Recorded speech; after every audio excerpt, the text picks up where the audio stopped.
Hello friends, harmony media and ടെക്കിയുടെ പുതിയൊരു വീഡിയോയിലേക്ക് നിങ്ങൾക്ക് എല്ലാവർക്കും സ്വാഗതം. അപ്പോൾ ഞാൻ ആദ്യം ഈ ചെമ്പരത്തിപ്പൂ എന്താണ് കാണിച്ചതെന്ന് വെച്ചാൽ നമ്മൾ ചെമ്പരത്തിപ്പൂ വെച്ചിട്ടൊരു ഐറ്റമാണ് ഇന്ന് ചെയ്യാൻ പോകുന്നത്. ചെമ്പരത്തി വെച്ചിട്ടുള്ള നമുക്ക് പല ഉപയോഗങ്ങളും നമുക്കറിയാം. മാല കെട്ടാനും എണ്ണ കാച്ചാനും താളി ഉണ്ടാക്കാനും എല്ലാം ചെമ്പരത്തിയും അതിൻ്റെ ഇലകളും മറ്റു ഭാഗങ്ങളെല്ലാം ഉപയോഗിക്കാറുണ്ട്. പക്ഷേ ഇന്ന് നമ്മൾ ഉണ്ടാക്കാൻ പോകുന്നത് ഒരു ഫുഡ് ഐറ്റമാണ്. അപ്പോൾ അധികം ദീർഘിപ്പിക്കാതെ നമുക്ക് വീഡിയോയിലേക്ക് കടക്കാം. വീഡിയോയിലേക്ക് കടക്കുന്നതിന് മുമ്പ് ആദ്യമായിട്ട് എൻ്റെ വീഡിയോ കാണുകയാണെങ്കിൽ ദയവായി എൻ്റെ ചാനൽ സബ്സ്ക്രൈബ് ചെയ്യുക. അപ്പം നമുക്ക് വീഡിയോയിലേക്ക് കടക്കാം.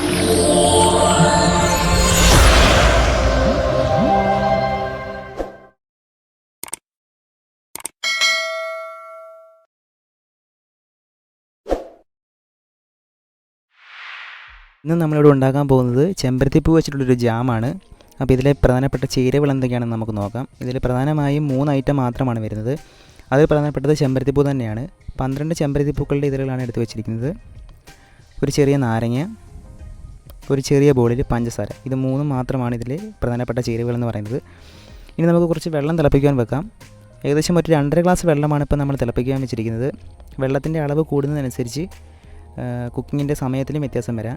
അപ്പം വെള്ളം നന്നായിട്ട് തിളച്ച് വന്നിട്ടുണ്ട്. ഇതിലേക്ക് നമുക്ക് പ്രധാനപ്പെട്ട ചേരുവയായ ചെമ്പരത്തിപ്പൂ ആഡ് ചെയ്യാം. മുഴുവൻ ചെമ്പരത്തിപ്പൂ ഇതളുകളും ആഡ് ചെയ്ത ശേഷം നന്നായിട്ടൊന്ന് ഇളക്കി കൊടുക്കണം.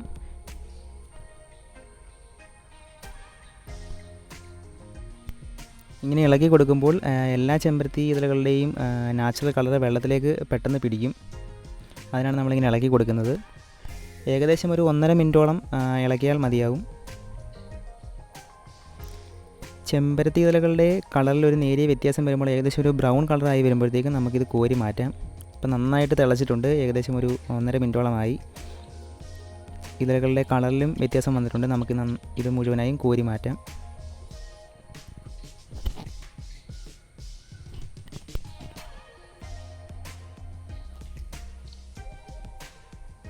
ഇത് മുഴുവനായി കോരി മാറ്റിയ ശേഷം നമുക്ക് അടുത്ത ഇൻഗ്രീഡിയൻ്റായ പഞ്ചസാരയിലേക്ക് ആഡ് ചെയ്യാം.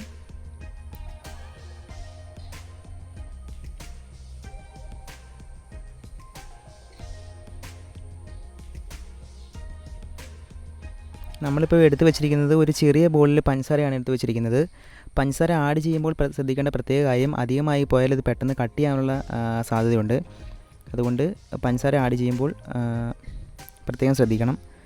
നമ്മളിപ്പം ഇവിടെ 4 ടീസ്പൂൺ പഞ്ചസാരയാണ് ആഡ് ചെയ്തത്. 2.5 ഗ്ലാസ് വെള്ളത്തിന് 4 ടീസ്പൂൺ പഞ്ചസാരയാണ് ആഡ് ചെയ്തത്. 3 മുതൽ 4 ടീസ്പൂൺ വരെ പഞ്ചസാര ആഡ് ചെയ്താൽ മതിയാകും. ശേഷം നന്നായിട്ടിത് ഇളക്കി കൊടുക്കണം.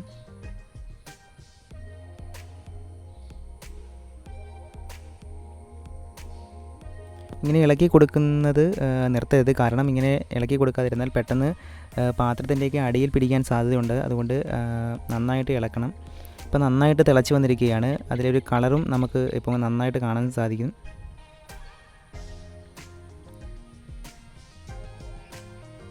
ഏകദേശം ഒരു ജാമിൻ്റെയൊക്കെ ഒരു അവസ്ഥയിലേക്ക് ഇത് വരുന്നുണ്ട്. ഇപ്പോഴും ഇളക്കി കൊടുക്കൽ നിർത്തരുത്. നന്നായിട്ട് ഇളക്കിക്കൊണ്ട് തന്നെ ഇരിക്കണം.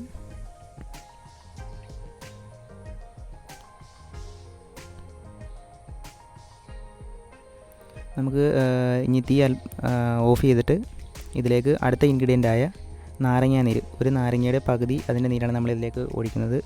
അത് ഒഴിച്ച് കൊടുക്കാം. അത് ഒഴിച്ച് കൊടുത്ത ശേഷം നന്നായിട്ട് ഇതൊന്ന് മിക്സ് ചെയ്യണം. അതിൻ്റെ ഒരു ഫ്ലേവറും കൂടെ കിട്ടാനാണ് ഇത് ഇങ്ങനെ മിക്സ് ചെയ്യുന്നത്. മാത്രമല്ല നാരങ്ങ നീര് ഒഴിക്കുന്നതിലൂടെ കട്ടിയാകാതിരിക്കാനും ഇത് സഹായിക്കുന്നുണ്ട്. നമ്മളിതിലേക്ക് ആഡൽ കളറുകളോ മറ്റ് ഫ്ലേവറുകളോ ഒന്നും ഉപയോഗിക്കുന്നില്ല. നാച്ചുറലായിട്ടുള്ള കാര്യങ്ങൾ മാത്രമാണ് ഉപയോഗിക്കുന്നത്. ഇനി നമുക്കിത് ഒരു ചെറിയ ബൗളിലേക്ക് മാറ്റാം. നല്ല കളർ വന്നിട്ടുണ്ട്.